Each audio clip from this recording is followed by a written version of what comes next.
going on, Jerome's? So the first wave of 2024 NFL free agency is basically in the books, and the Vikings, we said this could be the most transformative offseason in franchise history, and it is shaping up in that direction. So Kirk Jerome, Ezekiel Cousins, gone. He signed with the Atlanta Falcons. Danielle Hunter, he's going home to the place where he belongs, heading back to the Texans. And I respect the way that Kwesi basically didn't let Kirk extort him like pretty Ricky Spielman did.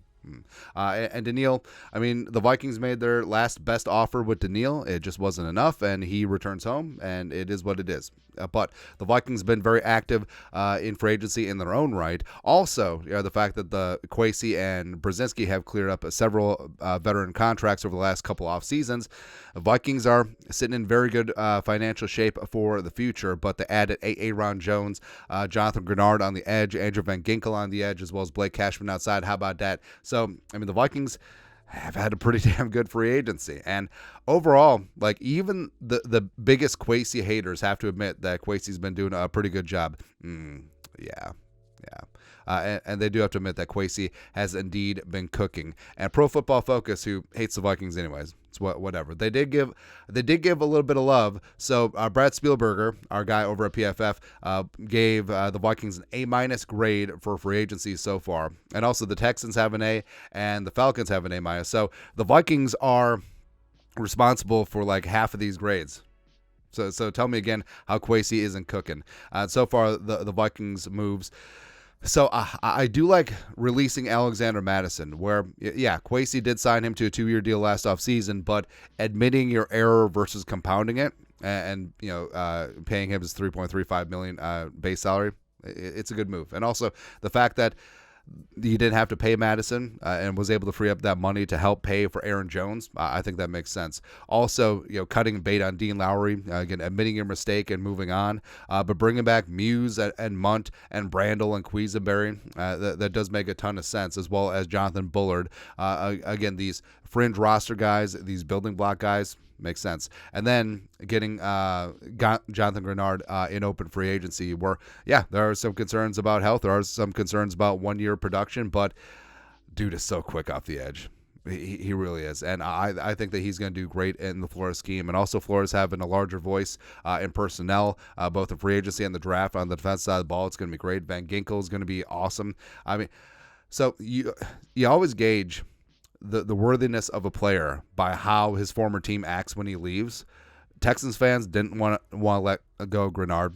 Dolphins fans are in shambles that AVG left. And also the Texans want to hang on to Blake Cashman. So it's good. Darnold is perfectly fine as a bridge quarterback. Cashman is a heart and hustle tackling machine who's going to pair beautifully with Ivan Pace Jr. I mean, the Vikings linebacking core, I mean, it's really, really damn good. John Parker Romo, potentially turning the page from Greg Joseph. Aaron Jones is in the mix. Oh, it's only $6 million? Shoot, we'll take that. Ooh, also Brandon Powell's back in the mix. Love to see that. So PFF went through their grades, and this is what they wrote about the Vikings. Minnesota could be set to lose both Danielle Hunter and DJ Wonnum on the edge, so getting younger with the talented Jonathan Grenard makes a lot of sense. Defensive coordinator Brian Flores will surely love Grenard's ability against the run, in addition to still developing arsenal of pass rush moves with his super long arms, keeping him clean against tackles as he turns the corner. Grenard potentially has some of the best bend in the league amongst edge rushers. Cashman had a breakout 2023 season, also with the Houston Texans, flashing ability as a pass rusher, and also looking smooth, dropping and moving laterally in coverage. Minnesota brings a former Golden Gopher back to Minnesota, also the pride of Eden Prairie, which, not to get into like local high school football politics, but I feel like Eden Prairie should be 2 schools, sort of like how they broke up Lakeville a couple years ago. It doesn't matter. Doesn't matter, man. When he creates a fun tandem, but they should. 2023 undrafted rookie at linebacker Ivan Pace Jr. Van Ginkel reunites with Vikings defense coordinator Brian Flores, who was his head coach for several years in Miami. We were not confident in how to approach Van Ginkel's projection given his injury history that trickled into the past season, but was remarkably efficient as a pass rusher in 2023, and advanced metrics alone certainly would have pointed to a stronger deal like the one he signed here. And yes, I mean, people will point at Kwesi's moves like, oh, always signing the injured guy, always betting on the upside. Yes, don't work out with Davenport is what it is. But Grenard, Van Ginkel, and Cashman, very, very pumped about that. Now, if and when Kwesi works out the long-term extension with Justin Jefferson, and also once the Vikings do draft their quarterback of the future, then all of a sudden this transformative offseason potentially turns into one of the best offseasons in team history. So again, the Kwesi haters may be in shambles. There's some big-time moves. There's a lot of moving parts right now, but after the draft and after the Vikings get JJ extended, I think everything's going to be gravy. I think everything's going to be absolutely fantastic, man. But your thoughts are thoughts. Vikings free agency grades from PFF, A-.